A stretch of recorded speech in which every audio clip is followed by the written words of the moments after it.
2 minutes twice a day, I'll definitely do that to prevent a stroke. It's simple, right? I mean, you don't even, it's not debatable. It's actually probably really important to look after our gums and our teeth for more than just like how we look like. It means that if we fix how we look like aesthetically in terms of in our mouth, that's not fixing the health of our mouth or the health of our heart.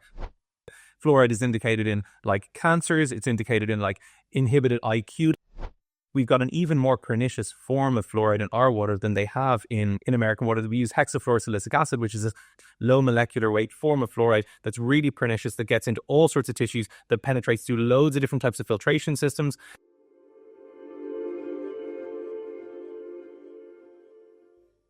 So today's topic, the oral microbiome and its links to health. How can we keep it healthy? What does it mean for our sex life? How can we brush our teeth properly? Our veneers all they're cracked up to be. These are the stones for today.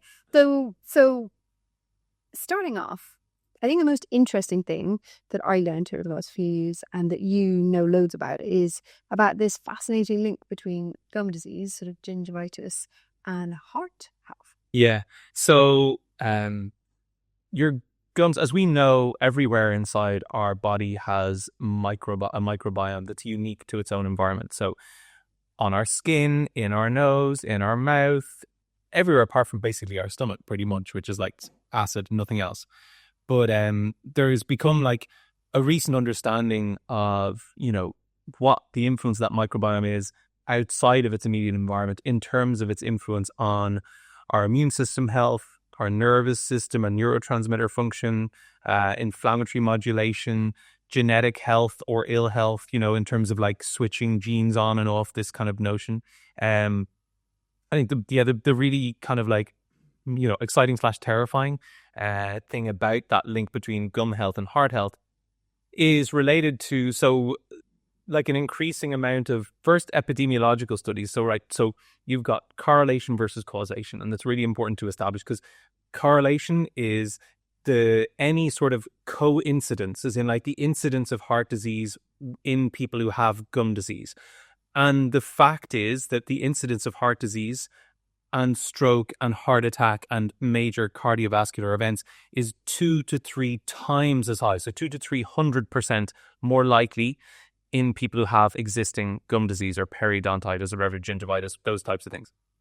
So that establishes a link with a curious kind of like, oh, I wonder why, and if it's actually a causation thing.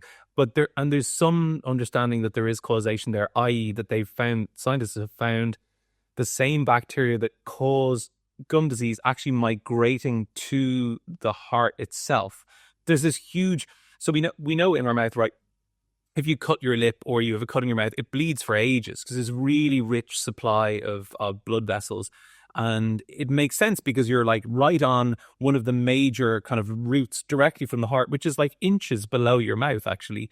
It makes sense that if the bacteria are going to get into, like have an infection that invades your bloodstream there and the circulatory supply, that then they're going to get around your body and be a bit pernicious. And the first indication of that is within heart disease and heart health. So I think whereas you and I, and probably most people out there, we've been like really conscious of brushing our teeth for years, you know, because we're all conscious of like, you know, having a nice bright white smile. What we haven't done is necessarily kind of take that thing internally and go like, okay, and what if I don't brush my teeth, it's going to do anything other than disintegrate my teeth? No, actually there is this thing there where we're like, oh, it's going to actually do much more damage potentially internally. So I'm actually brushing my teeth to protect my heart, which is suddenly it's a much more fundamental thing. Like 2 minutes twice a day, I'll definitely do that to prevent a stroke.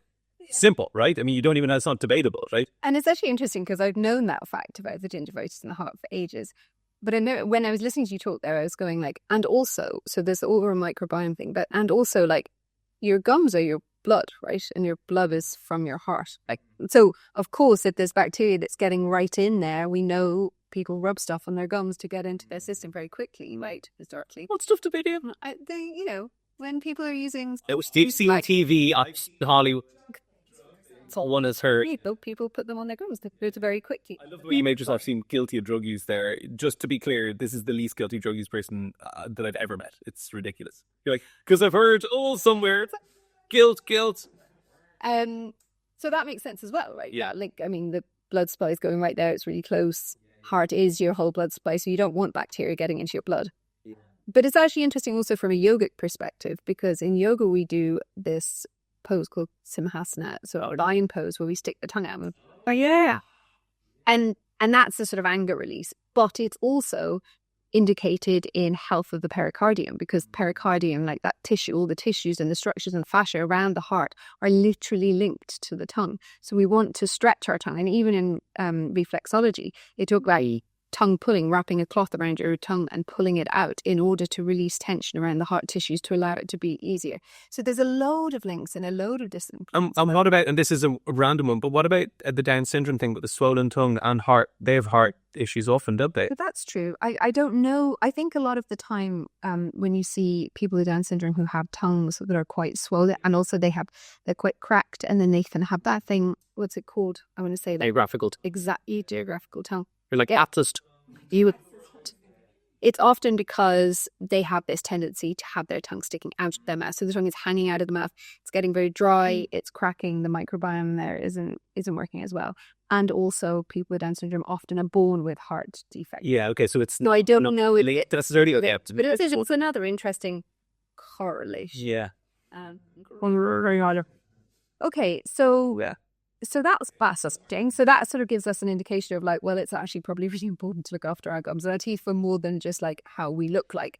And also, particularly speaking about how we look like, it means that if we fix how we look like aesthetically in terms of in our mouth, that's not fixing the health of our mouth or the health of our heart. That's problematic, because it's interesting, isn't it? Even when you think like atavistically or like thinking back into the past and like why that thing of people identifying with a bright white smile being some sort of like, oh, that's good, that's like a healthy thing. I wonder if that's any sort of relationship to our understanding of the health of the person. And so if we get, weird little like tooth shaved off and then veneers, like, oh, I never want to see stubby Tom Cruise's little stub teeth, like oh, gross. Imagine that. I imagine all those Hollywood people just going into a room like the witches, like Roald Dahl's witches, and just like taking off the veneers and having their little stub teeth and it's like, it's gross and it's so not health. And it's what we're being asked to do. We're being asked to adhere to a standard of aesthetic health, which is bullshit, because what's aesthetic health? That is totally unattainable with the sorts of health practices we're about to teach you about. Unfortunately. And also, we're being asked to do that to the detriment of our health. Yeah, big time. We're being asked to like Botox, filler, lip filler, hair dye, veneer, whatever, in order to present this idea of youth, which is supposedly healthy, and beauty, which is supposedly an indicator of health. And all of those things are necessarily harming our fundamental vitality and health. So it's a really interesting one, because even like you said that there, I know that about veneers, and I would never get veneers. And also, it's still the case that when you see someone with really like a mouth full of teeth that look really healthy, you think they're clean. Yeah, like it's still a pint of art. You're like we're so susceptible to it, even when you know it's wrong, and you know that if that was taken off, it's like what's interesting is it doesn't work with wigs, right? Because I've never seen somebody with a really good wig go, whoa, that's cool, or like they're hot, or like that's clean, or whatever the word is. But veneers, it doesn't have. It's like it's so well done. The artifice is so well created. Like I don't know any. Because we think like they've got those really healthy teeth because they look after them really well. Yeah. It's the brushing their teeth. Their mouth is probably really fresh. Yeah, because they're rich enough because of the work that they do. It's so valuable to the world. Yeah, that's gross. Lying to us on screens. Well done. So on that topic, let's sort of veer from there into toothbrushing. Veer quickly before it goes out. Yeah. Let's use that as a segue into toothbrushing, cavities, fluoride. There's loads of some using that. So toothbrushing, not all cultures use toothbrushes. Some people use sticks. Some people don't do it at all. There's oil pulling. There's all sorts of different things. Should we be toothbrushing? What is your thoughts on? Well, you say. Like, some people even use sticks. Like, it doesn't sound like a step forward to use sticks, that's for sure. Like, but we don't want to go to step forward to veneers. So it's trying to find that middle ground of, like, what's a good amount of oral care. But I wonder, is it better? I don't know. Because, those toothbrush sticks, have you ever had one? I have, actually. Okay, yeah, they're a bit weird. They're, like, you get used to them, and sort of, it's a stick where it breaks down at the end, and, like, the more you use it, the more it's kind of broken down. And it does get into the gastro. It's the intradental flossing or includental, like, toothbrushes or whatever. Like, licorice root type things.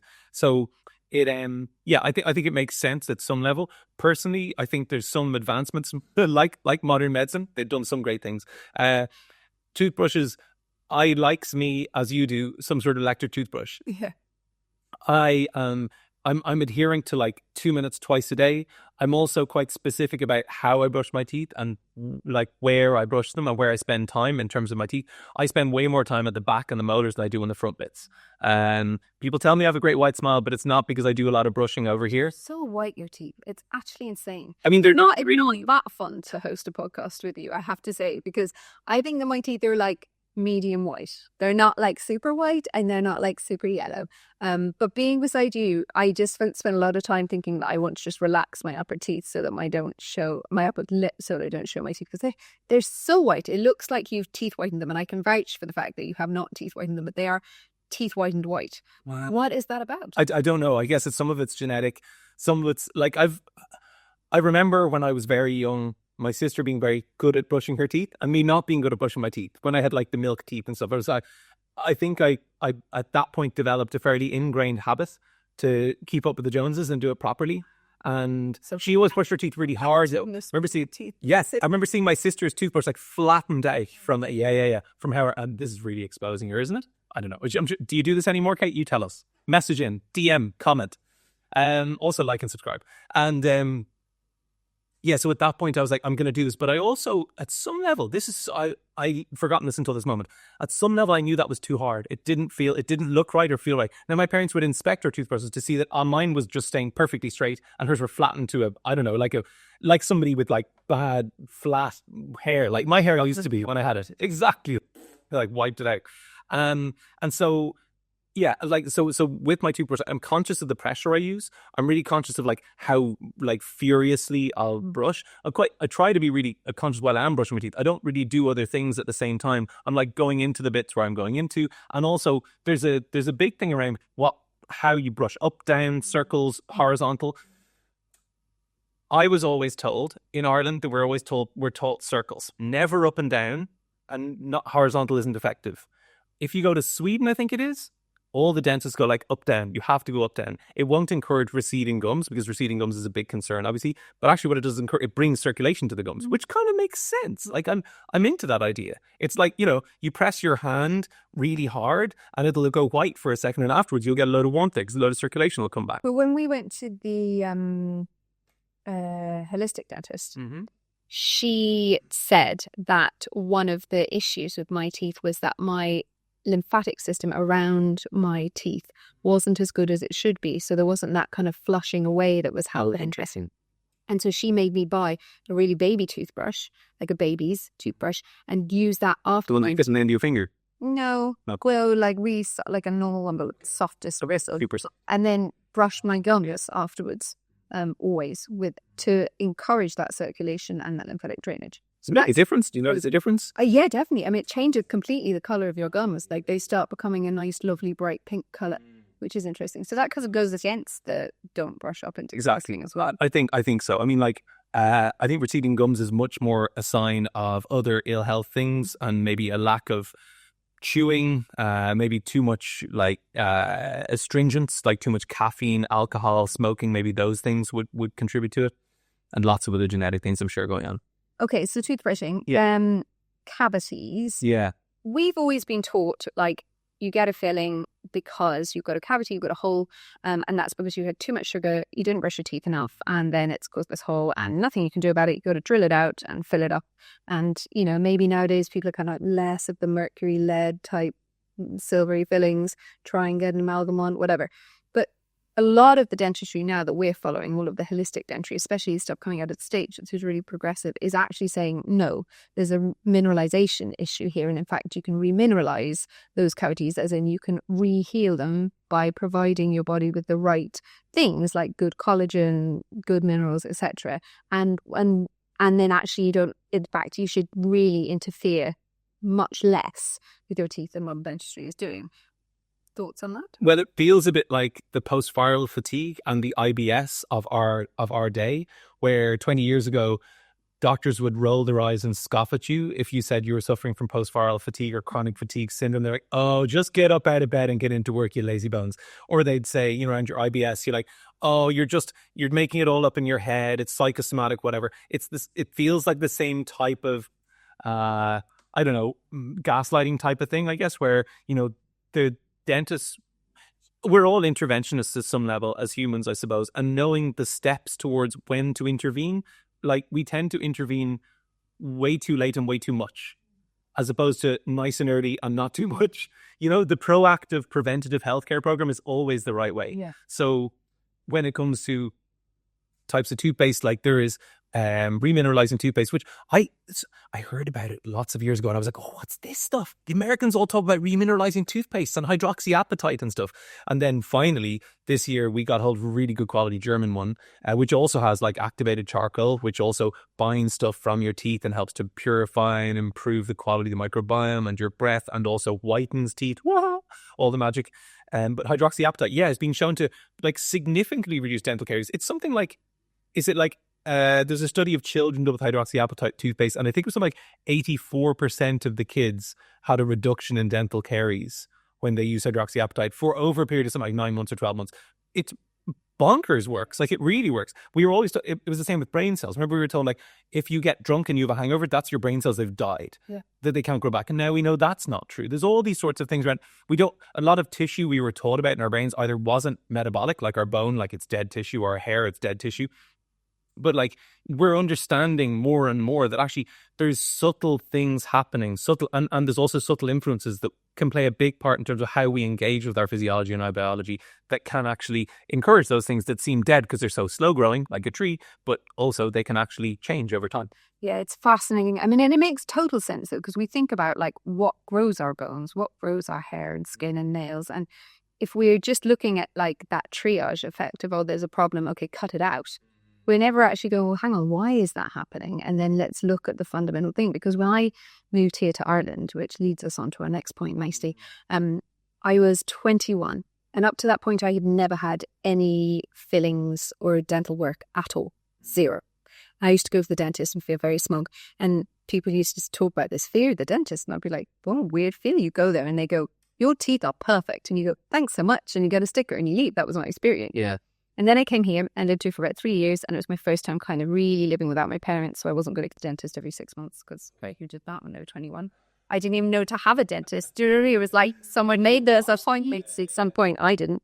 And then the first time I went, they were like, oh, so you've got 5 or 6 different areas here that we need to do some work on. I was like, I'm sorry. What? I have perfect teeth. I was like, I've never had any work done. You identify as somebody who's perfect teeth. Gee, that. I was like, what is this? And they were like, what's going on in your diet? And they made me do a food diary, and like, there was nothing. There was no, there was bits of honey and like a tiny bit of sugar, but nothing like, there was none of the big obvious things. And they were like, this is curious. We don't really understand what's going on here. Like, do you brush your teeth? Yes, I do. You don't smoke. You don't drink alcohol. You're not having sugar on a regular basis. Like, there was nothing. There was no obvious thing. And that just continued to happen until I started learning about fluoride and fluorosis. And then it made a lot of sense to me, because I had grown up in a country where there was no fluoride in the water. And then I had moved to a country where there was fluoride in the water.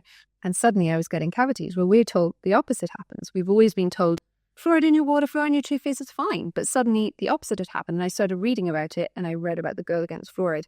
And this whole other idea about fluoride and fluorosis happened, which to me made sense because it was my experience. And we've now done a lot of research about it. Can you talk into that? And do you remember any of the facts and stuff about fluoride? If you're interested, we have a whole podcast on this, but just like as a quick roundup. So I think with fluoride in Ireland, we're the only country left in the entire world that legally mandates that you put fluoride in your water. I mean, that's just batshit. Like, what? Do the Irish scientists know something that literally, 297 other countries don't? Like, that's bonkers. So some countries started outlawing fluoride in the water as early as the 50s. Yeah. So it only it only started to be put in very shortly before that, right? Because there was like one town.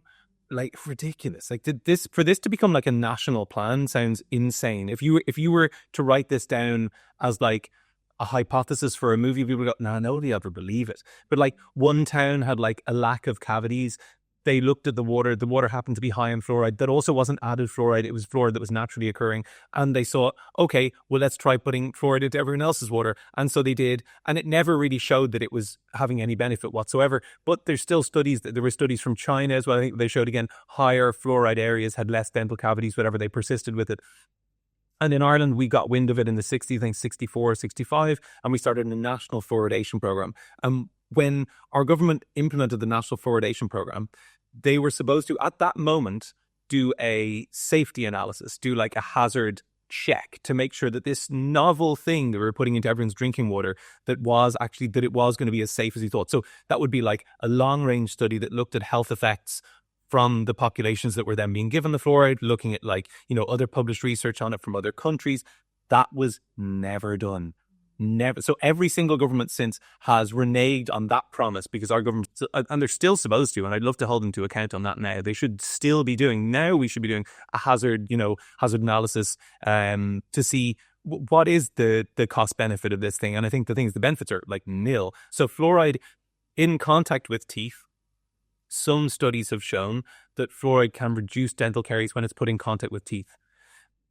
When you drink water, how long do you keep the water in your mouth for before you drink it? I mean, like, is it a second and a half? Like at the most. Even when you're brushing your teeth, it's 2 minutes, and it's not long enough for that fluoride really to have effect. And the problem is with your toothpaste that you end up, and your kids end up swallowing a lot more of that toothpaste than really you're willing to probably admit or like acknowledge. If you pay attention to it, a lot of it goes down your throat and doesn't get spat out. And the thing is that long-term fluoride usage has been associated with brittle bones. And bones are made of similar tissue to teeth. We see like there's this dental fluorosis thing that happens with kids when they're exposed to fluoride, and the dental associations and health authorities all espouse this thing that, oh, it's okay, after the age of 8 the fluorosis disappears. But the thing is, it doesn't in some kids. And the thing is, just like we were talking about dental health, like the visual part being an indicator of ill health, it is an indicator of ill health. Something's happening. It's not just mild staining. Like there's something going on underneath the surface that patina is occurring. And hey ho, what do you know? That fluoride is indicated in like cancers. It's indicated in like inhibited IQ levels. There's major study that just completed in Canada and another one in Mexico that showed there was something like for every 1 microgram of fluoride that was added into the water, there was increase, 1 part per million, of fluoride that was increased in the water. Your child will lose 1 IQ point if the mother is drinking water with that fluoride in it. So whatever that fluoride content is, the higher it goes, the lower the IQ of the child. Oh, that should be like immediate, okay, we're going to pause. But instead of that, the CDC, in their infinite wisdom in the US, said like, okay, we'll instigate a review. The review was supposed to complete in 2021. Oh, we had COVID. 2022. Oh, we had vaccines. 2023. Oh, we're busy and we're bored. I don't know. So they still haven't done that review. In America, it probably is going to happen. Hopefully under Trump and RFK and those things. Who knows? But for us, we're not in America. We have to look after ourselves here. And we've got an even more pernicious form of fluoride in our water than they have in American water. We use hexafluorosilicic acid, which is a tiny, very lightweight, low molecular weight form of fluoride that's really pernicious, that gets into all sorts of tissues, that penetrates through loads of different types of filtration systems. But if you use reverse osmosis filter, or if you get like one of the good filters, YVE or zero water, you can get rid of it. The fluoride is a massive concern. It is not a boon to your health. It's the opposite. It's a known neurotoxin, yeah. Number one. And also, just to be clear, when we're talking about like, well, why did they roll this out across so many countries in the world and so many states in America? The fluoride that we put in our water is a runoff, like a waste product of our industrial systems, right? Yeah. So it's like something that you have to pay a lot, like a huge amount of money to dispose of. If they're not just disposing it in our water. But they turned it into a commodity. They turned it into a commodity. Yeah. Just like, Botox. Yeah, exactly. Botulinum toxin, Saddam Hussein was he was using it to, like, it was the big chemical weapons threat from Saddam Hussein was botulinum toxin. They were like, okay, we need to go to war with this guy because he's using chemical weapons on his own people. He'll use it on us. Everyone, like, they vaccinated American soldiers, and actually a lot of American soldiers might have had trouble with that, but they vaccinated American soldiers against botulinum toxin. And now that weirdly that they're using that same substance to traumatize your facial muscles into not having any tone, and hence you not having any lines or wrinkles anymore, and that's seen as a good health move. Anyway, this isn't a podcast about that, but my God, it's tempting to rant, isn't it? It is hard. Okay, so toothbrushing, don't get toothpaste with fluoride in it. Maybe. Yeah.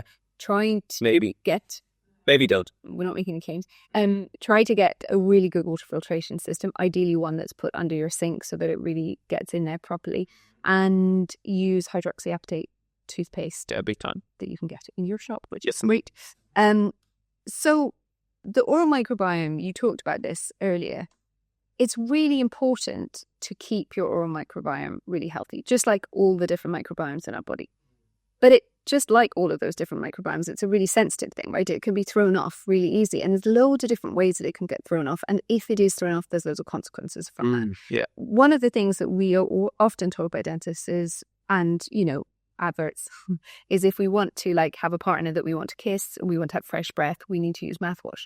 But actually, one of the worst things for our microbiome is strong mouthwash, especially all those Oradent and things. Yeah. See that because it's so harsh, it's so full of alcohols that it actually strips that oral microbiome. Yeah. There are loads of things that we can do to repair the oral microbiome, and then there are loads of those kind of effects of the oral microbiome being off, like thrush and halitosis. Can you talk into those two sides of it? What might happen if your oral microbiome is off, what it might look like, and then what are the things that we can do to try and keep it in that lovely balance? Yeah, so the thing is that microbiome is a really delicate thing, and I think probably because most of the things in our modern world are things that are interventions that disrupt it. Our diet disrupts it.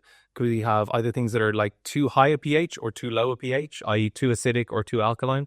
We have things that are very astringent, rich in tannins. So think of coffee, tea, alcohol, really astringent. Anything that dries your mouth out at all is really astringent. And that astringency is drying out the mucosal membrane. Mucosal membrane is the safe harbor for all of the good bacteria and bad bacteria, but good bacteria predominantly inside your mouth.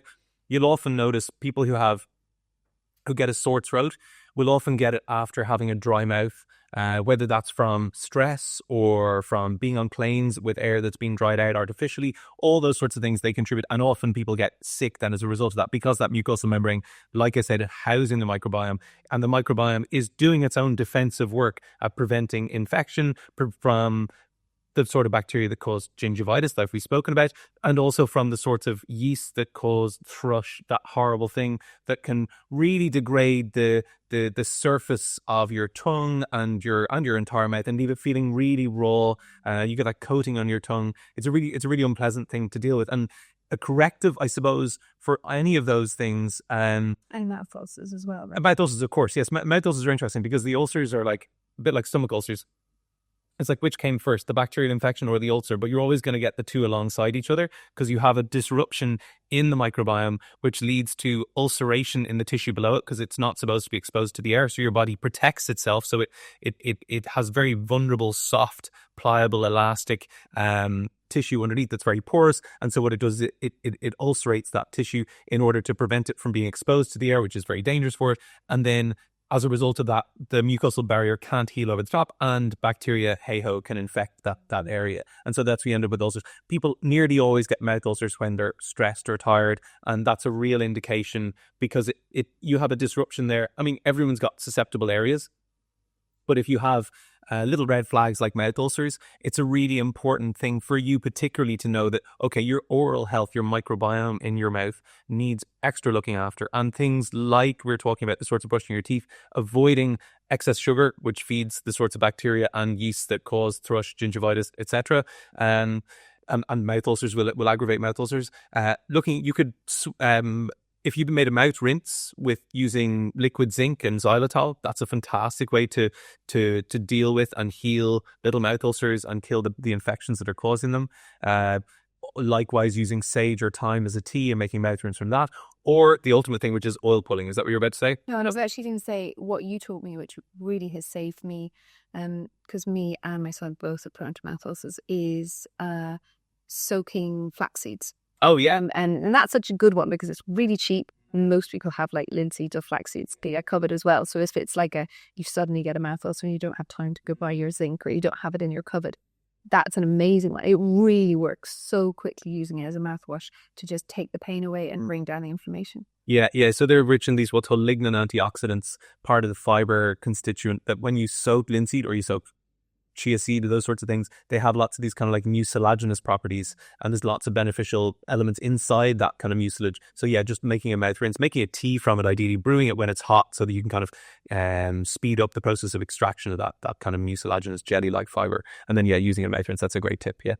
And then you were just about to say oil pulling, which obviously comes again from that kind of Ayurvedic Indian tradition. Yeah. And that, I mean, oil pulling is amazing. I find it completely transformative for oral health.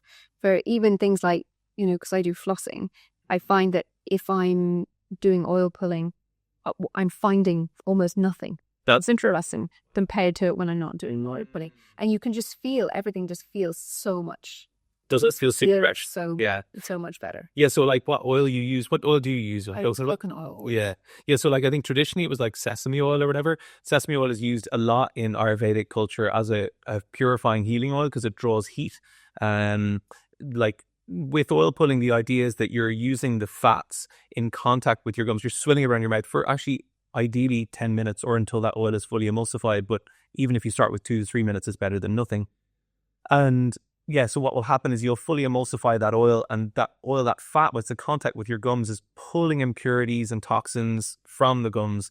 And it sounds very woolly, actually, to say impurities and toxins, but it really, really works. There's some really powerful studies on oil pulling and how it improves oral microbiome, dental health, reducing gingivitis, reducing all that sort of stuff. And also, coconut oil, is really rich in sulfur, so also useful from a remineralizing point of view. And I think also from the perspective of like vagal tone and then toning that thing that you were talking about at the very start, this thing, that helps to prevent things like snoring and mouth breathing. It's really important for that as well, because you're essentially gargling for a really long time. So you're building up all that tone in your mouth.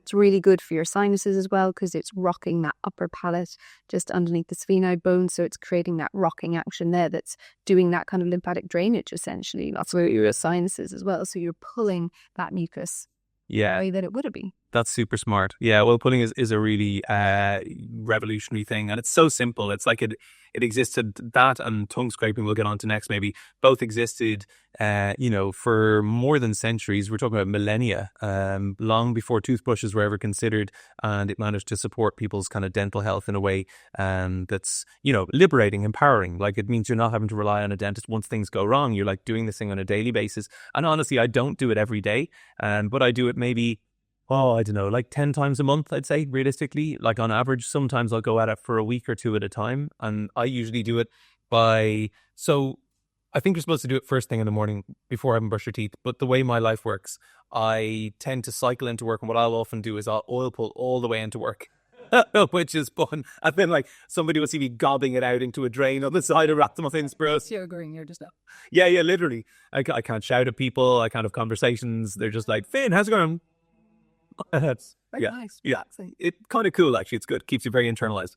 And yeah, so but ideally, try and find a window in your morning. If it's you keep the oil in the shower, or whether you do it on your way to work or whatever it is, just be conscious that you're going to have a load to spit out at the far end. So make sure you have a spot.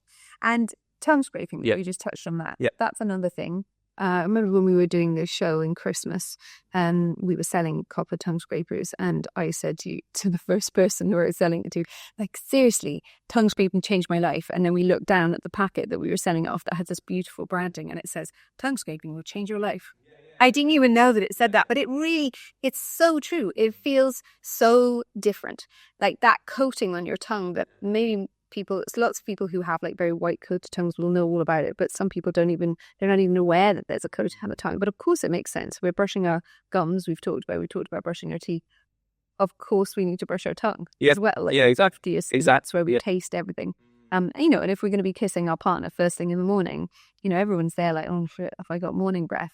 Like the tongue is the place that's doing all the work. Like, you want it to be clean. Yeah, big time. Exactly. Yeah. So tongue scraping, again, it's a really simple thing, right? Ideally, we just want people to avoid getting a plastic tongue scraper. Like you can buy metal, steel, or copper ones. For me, copper's great because it's totally antimicrobial. Steel's pretty good.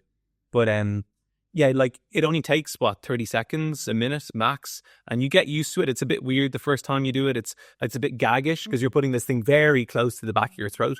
We might talk about that in a second. And so yeah, essentially you're kind of scraping off what they call ama, this stuff in Ayurveda, which would be seen as like the toxins that build up at the back of the mouth overnight. And they would say that that's like one of the first signs of disease is having loads of ama. Yeah. And so then they would say like, in order to prevent illness. Yeah, get rid of that. Tongue scraping every day. So nose breathing. Okay. Just quickly. Yeah. Another thing for oral microbiome is, like you talked about, one of the ways that we can disrupt it mostly is through having your mouth open. Yeah. Having that very dry mouth, having those micro cracks happen in there because bacteria can get in. And one of the worst culprits for that is not nose breathing, is mouth breathing and snoring and all of those kinds of things. So one of the things that we can do to really look after our oral microbiome and our oral health, because also, you know, once we get really dry around here, we're much more likely to have cavities in our teeth as well, is nasal breathing. And you do mouth taping, right? Yeah, I do it. Again, I don't do it all the time. I go through phases of it. Like I do with everything in life.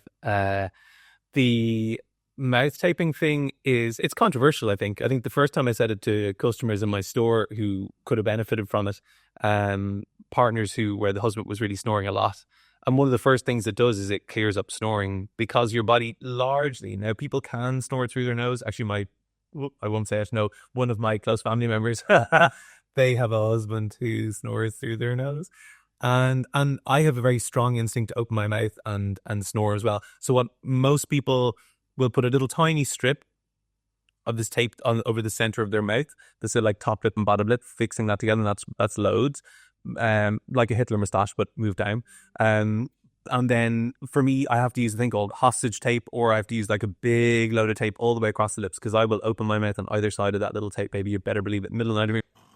Awful, horrific. So that was disgusting. Hostage tape, I think, is the most successful one I've ever used. It's a bit more expensive than most, but the way it works, it is such that it'll actually seal over even like a hairy top and bottom lip. So if you have a beard or moustache, and it really stays for the entire night. But it doesn't hurt. That's the thing. And also, you won't choke. You won't suffocate or whatever. There's a weird instinct we have initially to, I need to be able to open my mouth in order to breathe. I'm like, no, you never did. Your nose is always the thing that was designed for breathing. Your mouth was always designed for eating and talking, and that's it. And it has loads of other benefits as well. Like, it opens up your sinuses. It means that you get a better night's sleep. You sleep better. You wake up much more clear-headed, much fresher. So there's loads of other benefits that we are designed to be nose breathing. So like with all of this stuff that we're talking about, everything has these concomitant benefits for the whole body health, because everything in the body is healthy and the mouth is healthy. So it's the same. So oral sex. Yeah, that's we were going to come to that, right? Yeah. So one of the things that's a bit of an issue with oral sex, and the thing that's probably not spoken about, what's definitely not spoken about, is that if you have your own issues with the microbiome, either on your penis or your vagina or in your mouth, you're going to contribute that to your partner when you are having or giving or receiving oral sex. So it's one of the things that you need to be really conscious of, I suppose. And maybe, what's awful is sex needs to be impulsive and instinctive and move at the moment kind of. But I guess this is the preventative healthcare message, isn't it? Don't make it a thing where I have to go and look after myself before having sex. But I would say for guys or girls, you can there's lots of different things. Yes, do a series of lubricants that you can get, which are also they balance the pH and balance the microbiome. Colloidal silver is also a really good thing as a spray. As a guy, I've used that as well. That's a really good thing. And it's totally antimicrobial. What other things are good? I think that coconut oil. Coconut oil, yeah, they're going to go for And pH-wise, that's safe for using in around the vagina. Absolutely, even as a lubricant. It's safe to use. Well, not with condoms, obviously. But I think, it's... Oh, yeah, major caveat. Yes, not with condoms. Or no oil-based... Unless you want... Unless you want babies, yeah. And we do if you want them. Credit us, but don't blame us. That makes sense, yeah. But I mean, it's more about, women are much more prone to thrush than men, even though men can get thrush. Yeah. I mean, I'm talking about, vaginally now. Yeah. But it can be a problem. I mean, there's lots of women that I treat who have chronic thrush problems or UTIs. And that area down there, the microbiome is super delicate. And we know that the, intercourse, like male penis intercourse with vaginas, can disrupt the microbiome of the vagina massively. Just the penis being in there can, and some couples actually find that their two pHs are never compatible, and it causes endless problems. So they actually just sort of aren't really meant to be together. And that could, and that's like, just if you're having trouble, it doesn't mean that necessarily. Just to be clear, this is not like the ultimate, like, you don't have to go like nuclear. Also, it's happen.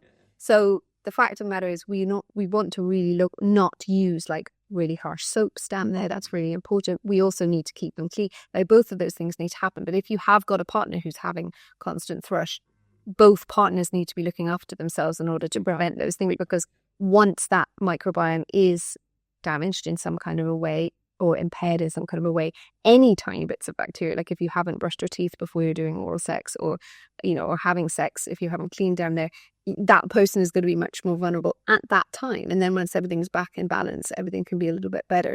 And that's important, because also like our whole body health is important. And when I read a study recently that showed that sperm has been found in women's brains up to 35 years after they last had any kind of interaction with someone.